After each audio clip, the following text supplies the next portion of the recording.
special. He's hilarious. I love this friend of mine. I spent Jewish holidays with him, and I fed his cat last night. Sam Webb, everybody.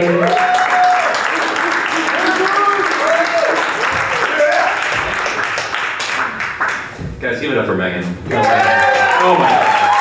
Oh my gosh. Oh, I thought that was gonna be a bunch of parts and it was gonna be like snow. It would fit the theme. It would have been great. Sorry, here, let's. Yeah! Hey guys, I'm Sam. It's good to be here. Thank you for being here, all of you. I can't see any of you, so I'm pretending it's really full right now. But yeah, it's good to give it up for yourselves, guys. Clap for yourselves. There we go. Fun fact, that's an easy way to get people to clap. So my name's Sam. I live in a suburb, and I'm worried about what living in a suburb is doing to me as a person. Because the other day, I was pretty well convinced that I was becoming bilingual. Like I was pretty close to learning a second language. And then I just realized I was being racist in a Chipotle.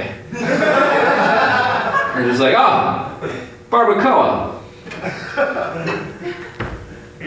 I think I got this. I got this, guys. Don't worry about it. Don't worry. But I'm in a suburb, so I don't even know who to ask if barbacoa is a real word. I'm trapped.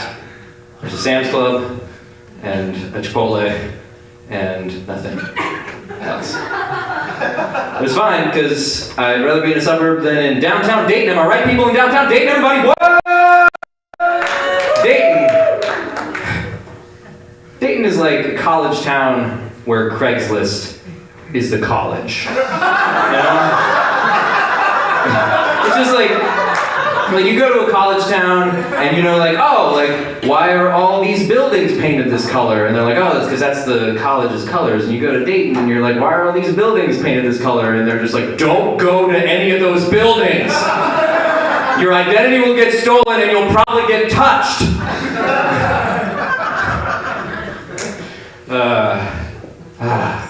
So when I was in school, I had a teacher tell me that I had leadership potential.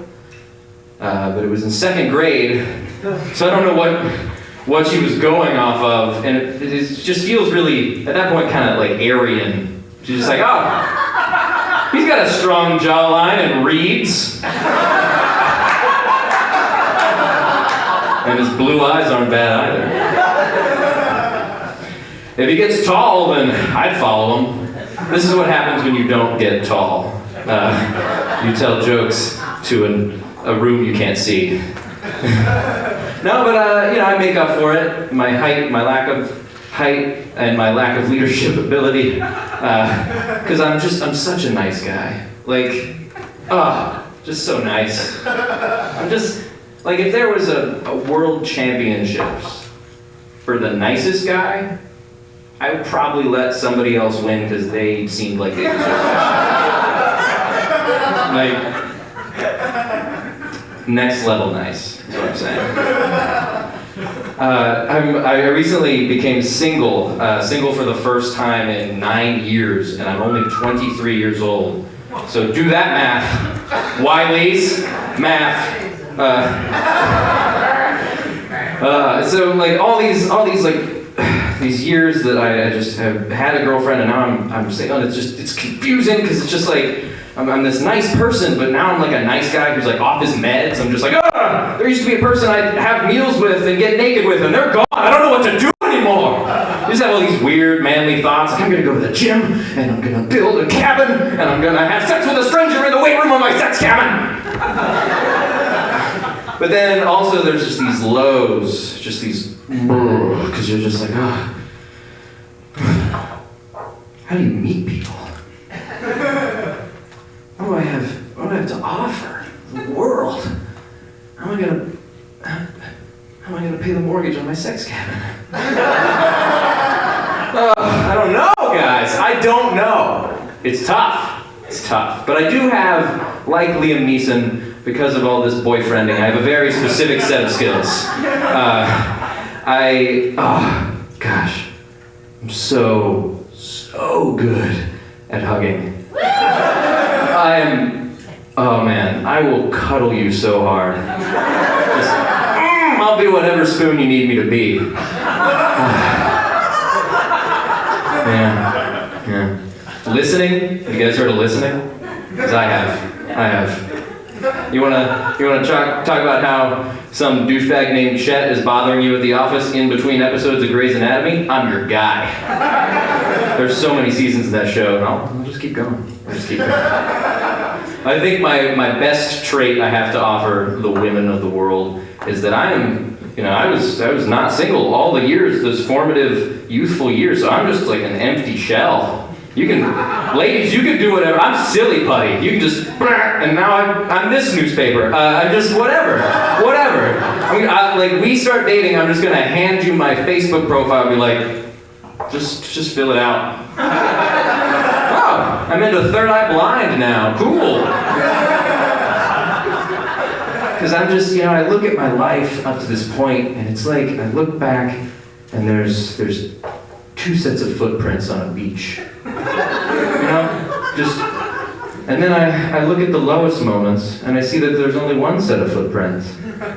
And I think about, what was happening then?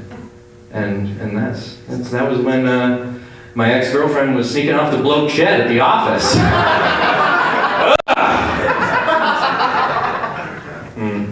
I'll leave you with this. You guys didn't want me to end on the sad note? All right. So I had this very unique opportunity. I got to go to the Olympics, the London Olympics. It was this crazy thing. Like I went to school for broadcast, and so this opportunity presented itself, and I went, and it was amazing. And so if you saw any of the track and field events at the Olympics, I was there holding a microphone. So any throwing that you saw, then you just was like, whoop! That right there was me. That was me. So you're welcome, track and field fans. So I had this big microphone, I got these big goofy headphones, and you hear things that no one else hears. So I was doing the shot put one day, and I don't know if you guys have ever seen shot put. It's like if someone's throwing, having never seen anyone else throw a thing ever. It's like, let me take this tiny cannonball and vomit it out my wrist. They don't even call it throwing, it's just putting. That's what the put and shot put is. I'm just gonna put this over here. But this one guy, he came up, he's this Czech Republic guy, he was huge, and he's just kind of like, I can hear him speaking with his coach in a different language, and it's just like, because I got this giant microphone, and I've got it pointed at him, and he gets in his little, like, chubby ballerina stance, and he's got his little hair, and he just goes, "History!" And he followed through and just shouts, just, "History!" And it was amazing, because it's like the only time you'll ever see someone make their whole nation proud and shit their pants at the same time.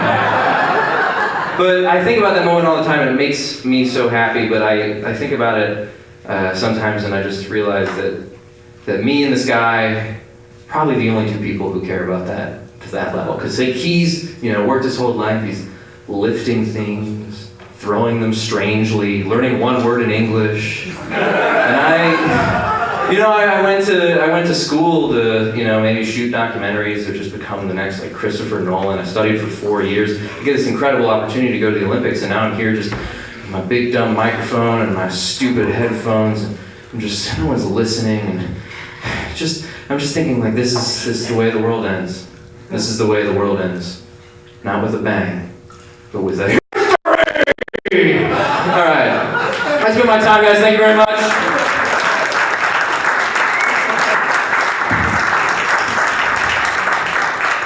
Oh, what to say about the next gentleman coming on stage.